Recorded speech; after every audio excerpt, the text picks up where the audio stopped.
Shalom saudara-saudara semuanya. Saat ini kita sudah sampai kepada hari yang dinanti-nantikan, sebetulnya yang dinamakan Natal ya. Kenapa kalau kita melihat hari Natal itu adalah suatu hari yang sungguh merupakan suatu yang sangat luar biasa, dirayakan oleh seluruh dunia ini ya. Tetapi saudara, saat-saat ini kalau kita lihat Natal kali ini tidak bisa kita rayakan seperti tahun-tahun yang lalu. Seperti sekian tahun yang lalu. Gak bisa saudara. Disebabkan karena adanya pandemi. Sehingga Natal tahun ini kita tidak bisa merayakan di gedung-gedung yang besar. Kita tidak bisa merayakan di restoran-restoran, kita tidak bisa merayakan di hotel-hotel yang terbesar, kita tidak bisa merayakan dengan pesta yang luar biasa, dengan perayaan yang sangat luar biasa maupun yang sangat menarik karena adanya pandemi. Nah, saudara, tetapi apa yang sebenarnya yang Tuhan inginkan untuk tahun ini di dalam merayakan Natal? Tuhan sangat merindukan Natal tahun ini, saudara dan saya mengingat apa yang pernah terjadi Natal 2000 tahun yang lalu. Saat juru selamat, saat Yesus lahir. Saudara, kalau kita baca di dalam Alkitab, Yesus lahir tidak di istana. Yesus lahir tidak di bait Allah. Yesus lahir tidak di hotel yang mewah. Tetapi Yesus lahir di kandang binatang. Oleh karena itu tema hari ini adalah sederhana tapi bermakna. Ini tema kita pada hari ini. Hari Natal tahun 2020. Sederhana tapi bermakna. Oleh karena itu saudara, karena Yesus lahir bukan di tempat yang mewah.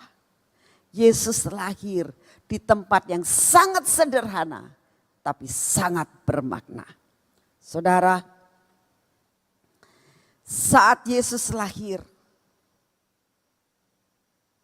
di kandang yang sangat sederhana, tidak ada AC ya. Tidak ada sesuatu fasilitas yang luar biasa. Tidak ada rame-rame. Sangat sederhana. Dan Tuhan katakan, nak, tahun ini kau harus merayakan hari kelahiran Yesus itu dengan sederhana tapi penuh dengan makna. Apa yang dinamakan dengan sederhana tapi bermakna, saudara. Karena seringkali saudara dan saya ini melihat, wow, apalagi kalau kita melihat di satu gereja atau di satu mall ya, begitu luar biasanya, begitu mewahnya, begitu bergemerlapan. Kita bisa katakan wow, wow dan wow. Saudara, sesuatu hadiah yang diberikan buat saudara dan saya. Seringkali case-nya itu bagus sekali, bungkusnya bagus, tapi belum tentu bungkus bagus itu isinya bermakna dan bagus, saudara. Saat-saat ini setiap orang banjir dengan hadiah. Ya. Demikian juga cucu-cucu saya yang di rumah banjir hadiah, banyak yang ngasih hadiah, dari sekolah ngasih hadiah, dari kebaktian anak-anak ngasih hadiah, dari teman-teman saya juga memberi hadiah kepada mereka. Ya. Dan pada saat hadiah itu sudah kumpul, apa yang saya lihat? Cucu saya melihat semua hadiah yang ada di hadapannya, dia ambil apa? Ambil yang terbesar bungkusannya. Lalu yang kedua dia mengambil bungkusan yang terbagus. Dia belum tahu isinya apa. Nah, seringkali hidup di dalam dunia ini melihat kenyataan dan fakta. Melihat bahwa aduh bagus ya, aduh bagus, wow di sana sini. Apakah itu bermakna? Dan hari ini Tuhan mengatakan, nak kamu jangan lihat bungkusnya ya. Kamu jangan lihat sesuatu hal aksesoris yang di luar. Tapi kau harus melihat sekalipun sederhana, tapi bermakna. Itu yang Tuhan rindukan terjadi dalam hidup saudara dan saya. Itu arti daripada Natal, makna Natal yang sebenarnya. Saudara, apa sebenarnya? Maknanya apa sih? Satu bungkusan yang besar, hadiah daripada Bapa yang di surga. Yang kelihatan sederhana karena harus lahir di kandang binatang. Tapi maknanya apa? Maknanya tertulis di dalam Yesaya 9 ayat yang ke-6 atau Yesaya 9 ayat yang ke-5. Firman Tuhan mengatakan begini. Hadiah itu isinya ada seorang anak telah lahir untuk saudara dan saya, untuk kita. Seorang putera berarti laki-laki telah diberikan untuk kita. Saudara lihat, telah lahir dan diberikan. Berarti itu hadiah buat kita, buat setiap saudara dan saya yang mengerti dan mau menerima Yesus sebagai juru selamat. Untuk kita semuanya. Telah lahir dan diberikan sebagai suatu hadiah. Ini hadiah tahun ini yang Tuhan berikan. Hadiah yang sangat sederhana tapi bermakna.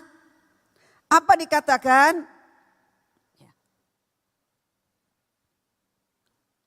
Lambang pemerintahan ada di atas bahunya. Namanya disebut orang penasehat ajaib, Allah yang perkasa, Bapa yang kekal, dan Raja damai. Hari ini kita akan membahas Tuhan, makna yang luar biasa itu apa? Yang pertama dikatakan maknanya, hadiahnya adalah ada seorang, ada sosok suatu pribadi yang bernama penasehat ajaib. Itu telah lahir, itu telah diberikan buat saudara dan saya. Luar biasa, ini maknanya. Apa sih artinya penasehat yang terbaik? Saudara, kita tidak akan tahu apa yang bakal terjadi tahun depan. Tetapi kita sudah tahu bahwa ada perkara-perkara yang harus menjadi warning dalam hidup saudara dan saya. Tetapi ada perkara yang spektakuler yang Tuhan siapkan buat saudara dan saya. Untuk itu Tuhan katakan, nah engkau perlu yang namanya penasehat ajaib. Bukan penasehat biasa. Banyak manusia yang mengatakan aku bisa menasihati kamu. Banyak pengacara-pengacara yang bisa memberikan solusi. Tetapi ada satu yang sudah lahir. Yesus Kristus sebagai penasehat ajaib. Bukan penasehat sembarangan. Bukan penasehat sembarangan. Kita butuh saat ini saudara. Untuk memberikan solusi. Saat ini saya yakin tidak ada satupun orang yang tidak punya masalah. Tadi pagi ada seorang yang konseling dengan saya. Dia mengatakan begini, Bu, saya sedang menghadapi masalah yang besar. Saya bilang, apa yang menjadi masalahmu? Dia datang kepada penasehat. Dia merasakan saya sebagai seorang hamba Tuhan yang bisa menasehati. Dia katakan dia itu bergerak dalam bidang saham ya. Saya tidak tahu menahu karena tentang saham saya tidak mengerti. Saya juga tidak pernah kerja mengenai masalah saham. Saya tidak pernah usaha dengan saham. Jadi saya tidak mengerti. Dia berikan kepada saya kayak poin-poinnya. Saya baca pun saya tidak ngerti. Saya bilang ini apa ya. Lalu dia ini punya saya di lock. Saya nggak ngerti maksudnya di lock itu apa. Ya saya tahu kalau lock itu dikunci saudara. Cuma saya nggak ngerti kenapa dikunci, kenapa begini. Saya nggak tahu. Dia bilang saya sangat stres, dia bilang. Uang saya sudah habis. Dan ini harga saham naik turun yang tidak menentu. Utang saya banyak. Lalu dia katakan, saya mau ambil suatu jalan pintas. Saya akan bunuh diri. Dia bilang. Tetapi dia bilang tadi pagi saya dengar streaming ibu. Sehingga saya ini merasakan, pasti ada jalan keluar. Nah, betul. Lalu akhirnya dia selanjutnya jadi konseling dengan saya. Dia banyak konseling dan akhirnya saya mengatakan, kamu rela nggak untuk melepaskan semuanya ini? Dia diam. Lepaskan, serahkan sama Tuhan. Uang-uang Tuhan, milik Tuhan, serahkan. Menyerah seperti Abraham menyerahkan Ishak. Serahkan sama Tuhan. Apapun yang terjadi, kamu terima. Lalu dia katakan gini, Bu, untuk supaya saya bisa menyerah, bolehkah saya dibantu dengan doa puasa? Bagus, saya bilang. Bagus. Doa puasa boleh. Doa puasa bukan kau minta terobosan. Doa puasa supaya kamu bisa punya hati untuk menyerah kepada Tuhan. Hati untuk memasrahkan semuanya kepada Tuhan. Ya Bu. Nah, sampai di situ. Saudara, setiap orang saat ini banyak masalah yang dihadapi. Mungkin masalah keluarga. Mungkin masalah anak-anak. Masalah ekonomi, keuangan, masalah belum bisa bayar anak sekolah, belum bisa bayar listrik, utangnya banyak, belum bisa bayar bunga dan sebagainya. Masalah sakit penyakit, tadi juga ada seorang anak yang mengatakan gini, Tante tolong doakan mama saya. Dia bilang, mama saya ini dalam keadaan kolaps sekarang. Dia kena kanker dan sebagainya. Tadi malam juga ada orang yang minta didoakan. Dia katakan bahwa ciciknya kena kanker dan sebagainya. Jadi saya melihat setiap orang punya masalah dalam kehidupannya. Kadang-kadang kita tidak bisa mendapatkan suatu jalan keluar. Tapi satu perkara Tuhan ingatkan, nak, kamu jangan lupa. 2000 tahun yang lalu ada satu hadiah yang sudah diberikan Bapa untuk saudara dan saya. Apa itu maknanya? Ada penasehat ajaib yang sudah lahir dalam dunia ini. Wow, luar biasa. Oleh karena itu, apapun yang menjadi masalah saudara saat ini, tidak ada satupun yang orang yang tidak punya masalah, saudara. Tapi satu perkara saya mau sampaikan kepada saudara. Jangan takut, jangan menyerah, jangan khawatir. Penasehat ajaib akan memberikan kepadamu jalan keluar. Siapa itu? Yesus Kristus Tuhan yang sudah lahir di kandang binatang. Amin. Ingat akan hal itu. Lalu yang kedua, mari kita baca bersama-sama. Dikatakan ada keperkasaan. Keperkasaan itu dikatakan di dalam ayat tadi kan dikatakan begini, ya.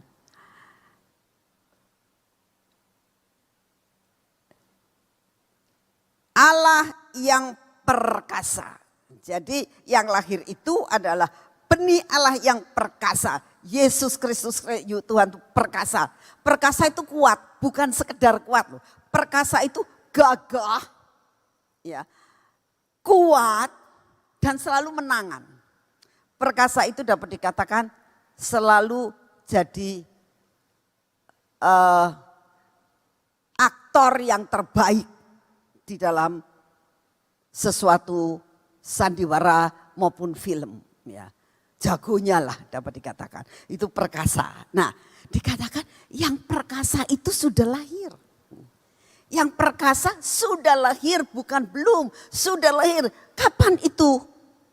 2000 tahun yang lalu sudah lahir. perkasa. Mana contohnya perkasa? Nah, saudara, saya kasih contoh ya, yang dinamakan perkasa ya. Yesus Kristus itu lahir sebagai apa? Tetap sebagai manusia. Tetap sebagai bayi yang dilahirkan oleh Maria ibunya. Tapi dia lahir dari kandungan seorang ibu dan lahir bukan langsung gede. Bayi. Saudara tahu, bayi itu imunnya tidak stabil. Kadang-kadang kurang imun. Ya.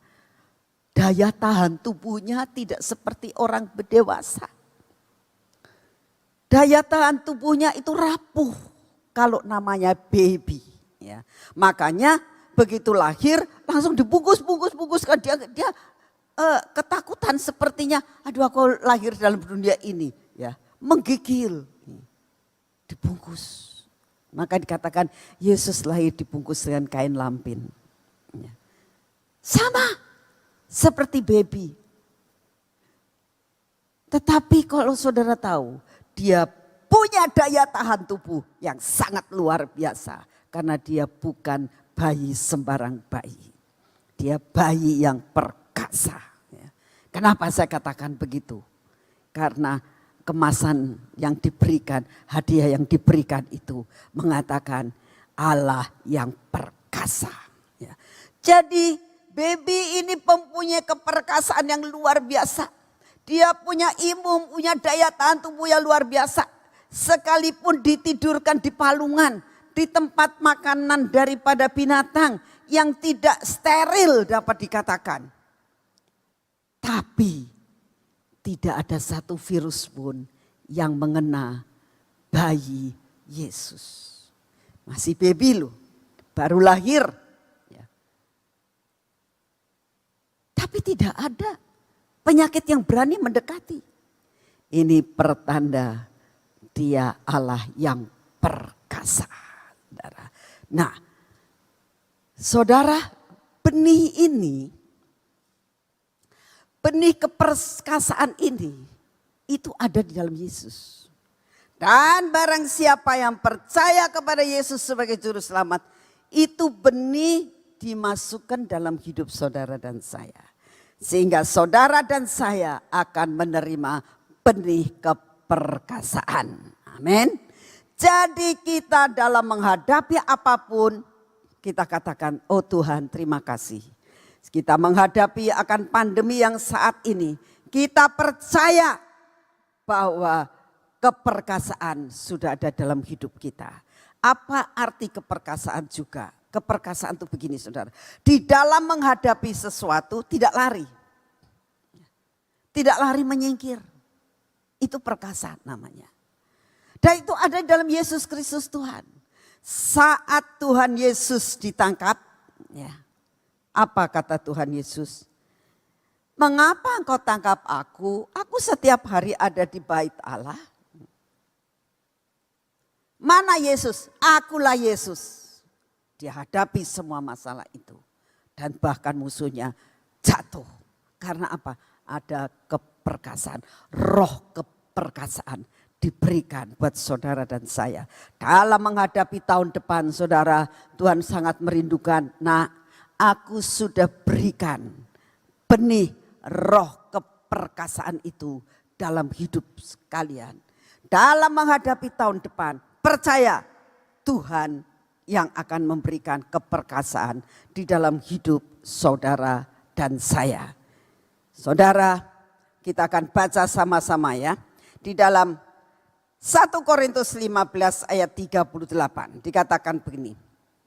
Tetapi Allah memberikan kepadanya suatu tubuh seperti yang dikehendakinya. Ia memberikan kepada tiap-tiap biji tubuhnya sendiri. Nah, saya tadi katakan ada suatu benih. Benih itu biji. Ya. Setiap orang yang percaya kepada Yesus diberikan biji itu. Diberikan benih itu. Diberikan benih itu. Dan benih itu akan bertumbuh dalam hidup saudara dan saya. Roh keperkasaan sudah ditanamkan dalam hidup saudara dan saya. Saya percaya kalau saudara mendengar akan firman Tuhan pada hari ini, di dalam menghadapi apapun, hadapi saja. Gak salah, gak apa-apa. Hadapi dengan roh keperkasaan dan kau akan mengalami kemenangan demi kemenangan. Amin. Nah, itu yang Tuhan mau.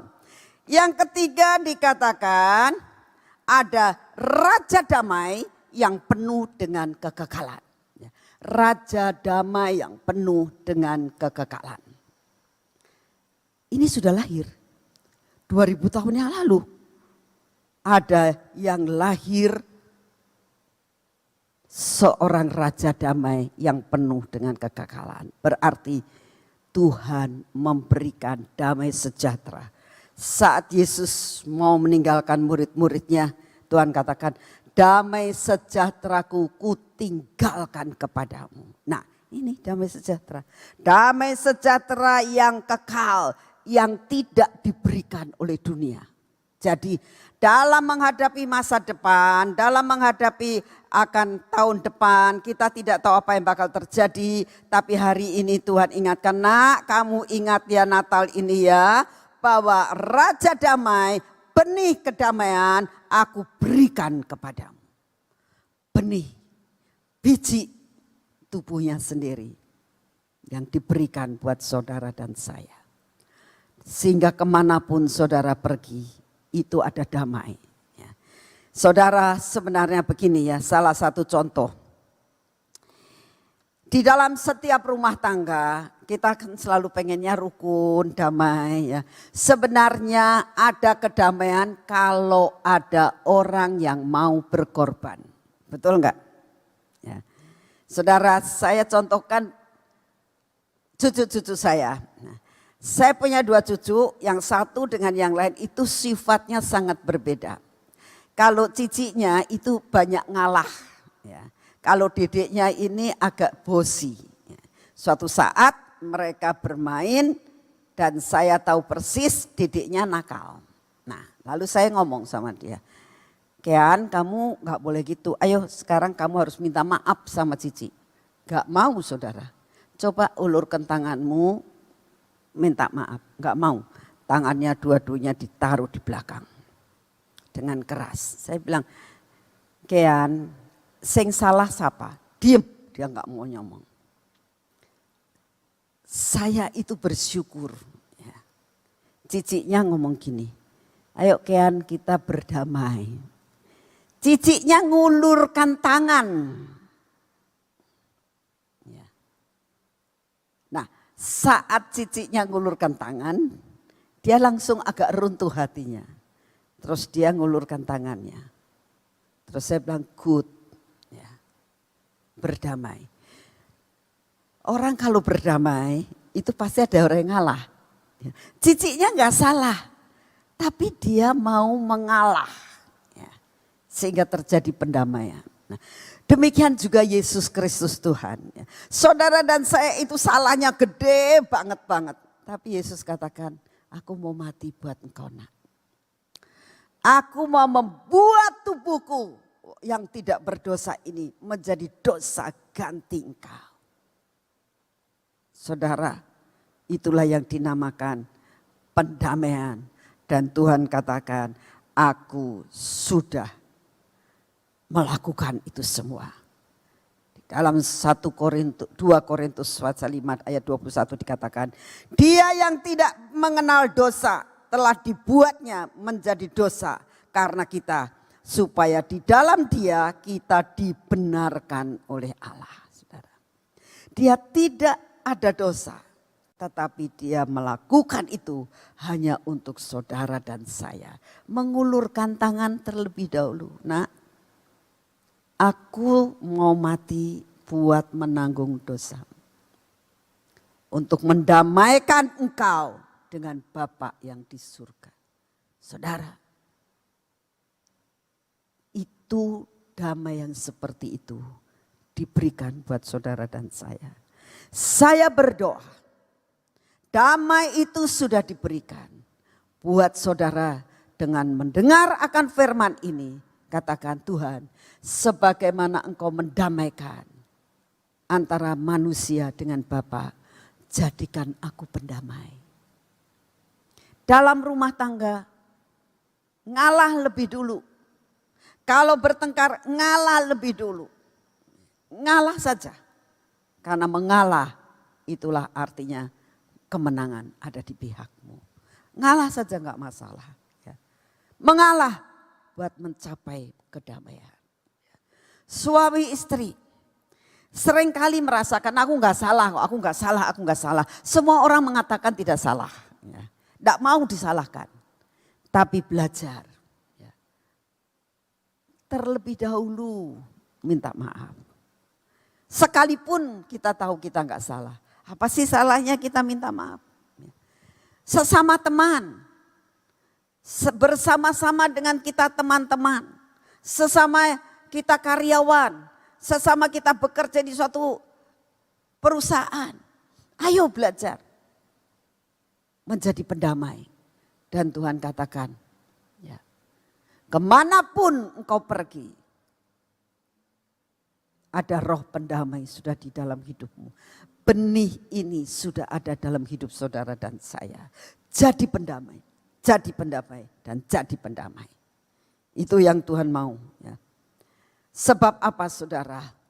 Pada saat kita menjadi pendamai, di mana ada damai sejahtera, di situ Tuhan hadir.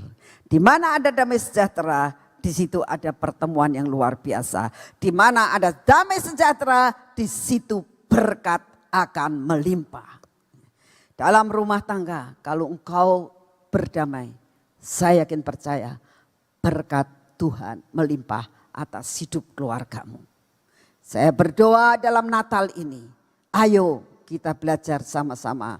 Ayo kita belajar, ayo kita katakan Tuhan, aku mau berdamai. Amin. Nah, yang kedua, kita belajar dari orang Majus. Ya, ini sekarang kita akan masuk di dalam poin yang kedua. Poin yang pertama adalah gini, kemasan yang bagus belum tentu mempunyai makna yang luar biasa. Kesederhanaan bermakna yang luar biasa. Ya. Sederhana tapi bermakna. Nah, saudara, ini yang pertama. Yang kedua, kita belajar lagi ya, bahwa tahun depan kita tidak tahu apa yang bakal terjadi. Tapi satu hal, Tuhan sudah memberikan 3 poin sebagai bekal dalam hidup saudara. Poin yang pertama dikatakan, aku akan memberikan seorang penasehat ajaib yang akan menuntun engkau di jalan-jalan yang akan engkau tempuh. Sehingga engkau tidak kesasar. Diberi nasihat. Nah, dan penasihat ajaib itu Yesus Kristus Tuhan. Nah, saudara, sebenarnya orang Majus itu belum tentu 3. Mungkin banyak tidak disebutkan di dalam Alkitab. Ya. Coba karena dia membawa mazmur dan kemenyan, lalu suka dalam drama-drama orang Majusnya selalu 3. Tapi sebetulnya di dalam Alkitab tidak disebutkan apakah dia 3 atau 4 atau 5. Tetapi dikatakan bahwa orang Majus ini pun dia mencari penasehat ajaib. Dia mencari di mana? Di mana lahir Mesias itu? Di mana lahirnya akan hal itu? Nah, pada saat dia karena orang Majus itu ahli perbintangan. Jadi dia menyelidiki melalui bintang. Nah, pada saat dia mulai menyelidiki ternyata kok ada satu bintang yang terbitnya di sebelah timur. Rupanya berbeda dengan bintang-bintang yang lain. Lalu dia menyelidiki dan ternyata dikatakan itu bintang timur. Apa artinya bintang timur? Wahyu 12 ayat 16. Wahyu 12 ayat 16. Firman Tuhan mengatakan begini. Aku Yesus telah mengutus malaikatku untuk memberi kesaksian tentang semuanya ini kepadamu. Bagi jemaat-jemaat Firman Tuhan mengatakan, Tuhan Yesus mengatakan begini dalam Wahyu. Aku adalah Tunas, yaitu keturunan Daud, bintang timur yang gilang gemilang. Jadi siapa bintang timur itu? Yesus Kristus Tuhan. Dia menampakkan dirinya kepada orang Majus sebagai suatu bintang yang terbit di sebelah timur. Pada saat dia lihat itu, orang Majus itu mulai mengatakan, ini bintang timur yang memberikan direction buat saya. Memberikan suatu jalan-jalan menuju kepada Mesias. Oleh karena itu dikatakan orang Majus ini dia pergi untuk mencari, dipimpin oleh bintang timur. Seperti tadi pagi Sofi sudah sedikit membahas tentang orang Majus ini. Pada saat dia mulai berjalan, ya, dan dia melihat selalu bintang timur ke kanan dia ke kanan, bintang timur ke kiri dia ke kiri, bintang timur terus dia selalu melihat akan bintang timur itu jalannya kemana. Dan saudara tahu bintang itu keluarnya pada waktu siang atau pada waktu malam? Pada waktu malam bukan? Jadi mereka itu kalau jalan malam hari, karena begitu dia lihat bintang dia jalan. Lama-kelamaan dia mulai berpikir ini sampai kapan? Gak nyampe-nyampe. Ya. Mulailah pikirannya berubah.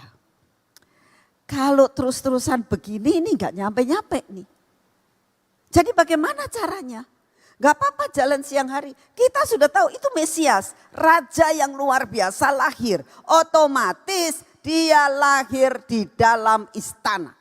Tidak mungkin seorang raja yang luar biasa yang akan lahir menguasai dunia itu lahir di tempat yang lain. Saya tahu ini lahir di Yerusalem, di daerahnya orang Israel. Kita ke sana saja. Mempercepat keadaan. Jadi tidak perlu harus setiap malam aja kita berangkat. Sampai kapan? Karena gak ada plane, gak ada kendaraan lain kecuali unta. Karena itu dia mulai berpikir, iyalah siap sepakat. Nah mulailah. Dia tidak melihat akan bintang lagi. Dia tidak melihat direction yang Tuhan beri. Tetapi dia melihat dengan keputusan dari pikirannya sendiri. Akibatnya sampailah dia ke istana Herodes. Hilang bintangnya. Lupa sama bintangnya. Saudara, seringkali dalam hidup kita Tuhan katakan awas hati-hati nak. Tahun depan engkau harus benar-benar mempunyai kedekatan dengan Tuhan. Kamu harus dekat dengan Tuhan, melekat dengan Tuhan, mempunyai keintiman dengan Tuhan dan berjalan dalam jalannya Tuhan. Kalau tidak, kamu akan celaka dan kesasar. Seperti orang Majus ini.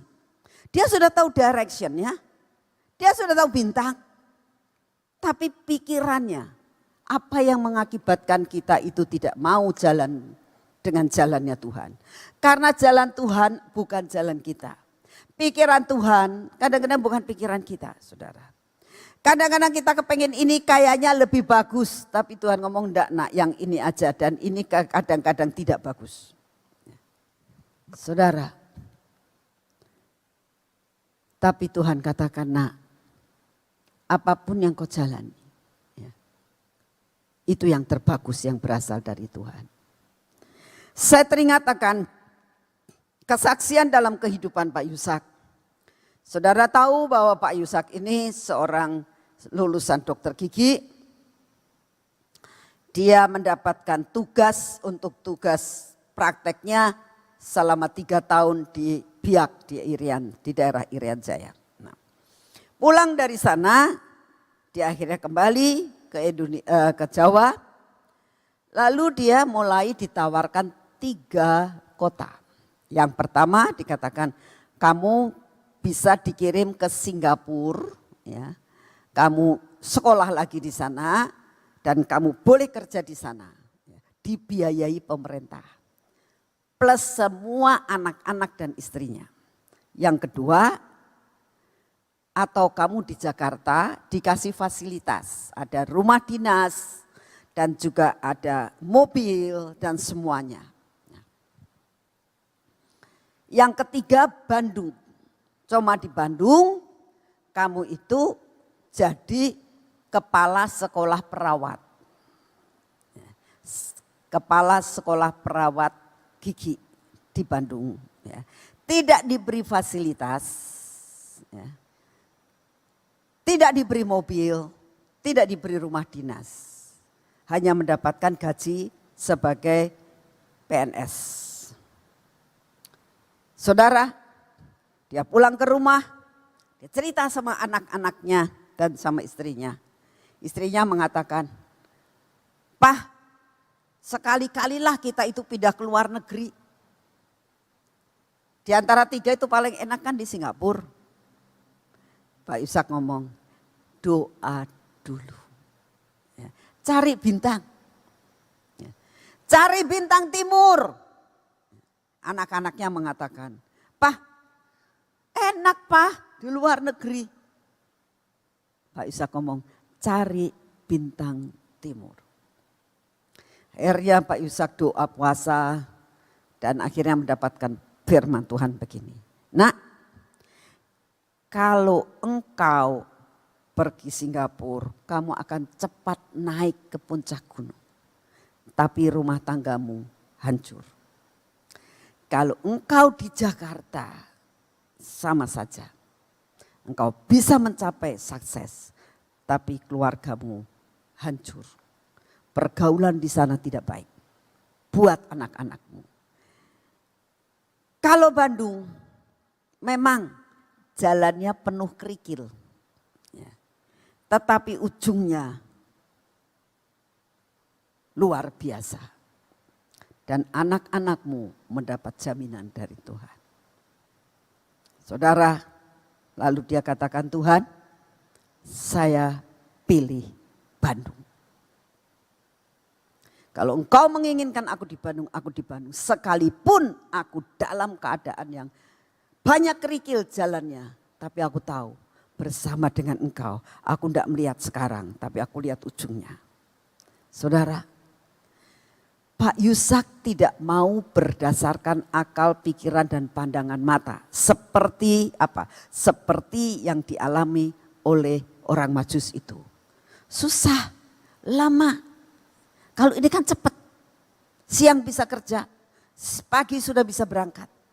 Tidak setiap malam saja. Karena kalau tidak malam gak kelihatan itu bintang.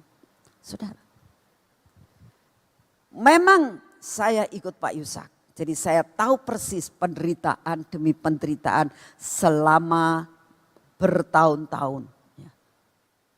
Kadang-kadang prakteknya sudah jauh tapi tidak dapat pasien. Tetapi saudara, kalau saya lihat sekarang ini, saya katakan itu yang terbaik. Karena selalu dituntun oleh bintang timur. Saya melihat anak-anaknya semua diberkati. Semua jadi anak Tuhan. Pak Yusak bisa menyelesaikan sampai finish strong. Karena apa? Ada jaminan Tuhan. Saudara, tahun depan kita nggak ada yang tahu apa yang bakal terjadi. Tetapi satu perkara yang Tuhan katakan dalam Natal ini. Nah, bintang timur memimpin akan orang Majus. Sampai kemana? Sampai ketemu yang namanya Mesias. Saudara bisa melihat dan baca bersama-sama, dikatakan bahwa pada saat itu ya, dia melihat akan bintang itu. Dan dikatakan lalu dia meneruskan perjalanan. Ketemu dengan Mesias, saudara. Saya berdoa, tahun depan. Jangan berdasarkan apa yang diberikan nasihat orang luar. Banyak sekali orang yang memberi nasihat. Yang inilah, yang itulah. Ambil ini saja, ambil ini saja. Tapi belajar, ada bintang timur yang akan memimpin saudara. Dan bintang timur itu sudah lahir. Siapa itu? Yesus Kristus Tuhan yang dikatakan di dalam Wahyu. Aku bintang timur. Aku tunas. Aku keturunan Daud. Aku sudah lahir. Dan Tuhan katakan, nah, aku akan memimpin engkau. Akan memimpin engkau. Selama engkau dekat dengan Tuhan, punya keintiman dengan Tuhan, maka engkau akan dapat melihat akan tuntunan Tuhan yang sungguh amat sangat luar biasa. Amin. Saudara. Nah, kalau sekarang saudara ditanya lagi, jadi bagaimana? Bagaimana caranya aku bisa melihat bintang itu? Belajar dari orang Majus. Orang Majus itu kalau mau melihat bintang, lihat ke bawah atau lihat ke atas. Otomatis lihat ke atas karena bintang gak ada di tanah. Bintang adanya di langit. Jadi yang pertama, tengadahkan akan wajahmu kepada Tuhan. Terus pandang Tuhan. Terus pandang ke atas. Selama engkau melihat kanan, kiri, depan, belakang, engkau akan bingung apa yang harus engkau ambil keputusan. Tapi ada penasehat ajaib.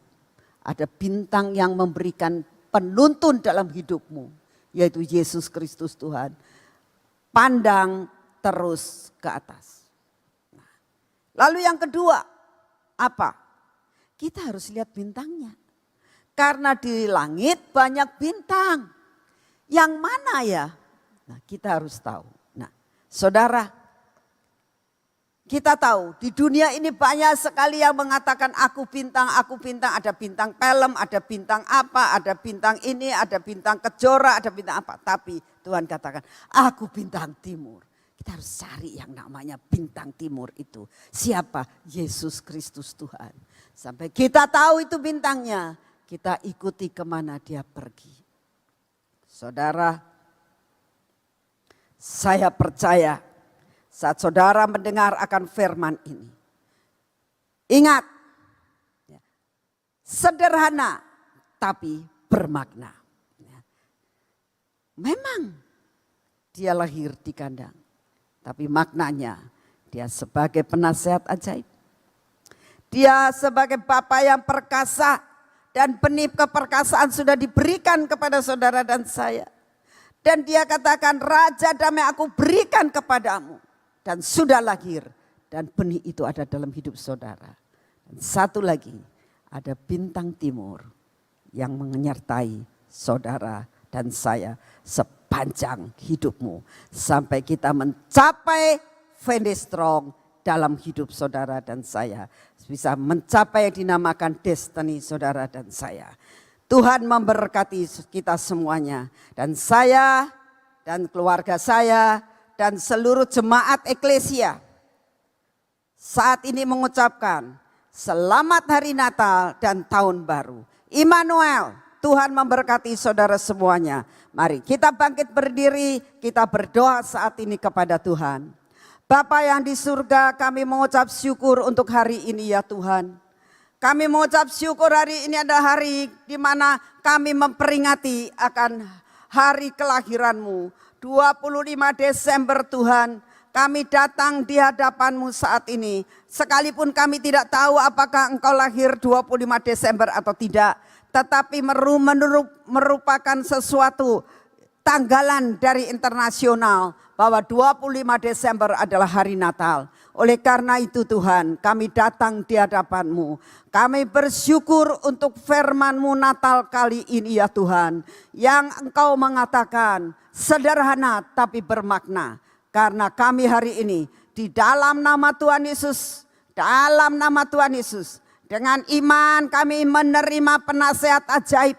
Biar mata kami terus tertuju kepada penasehat ajaib, kepada bintang timur itu. Dan dalam nama Tuhan Yesus, kami katakan bahwa kami menerima keperkasaan, kami menerima damai ini.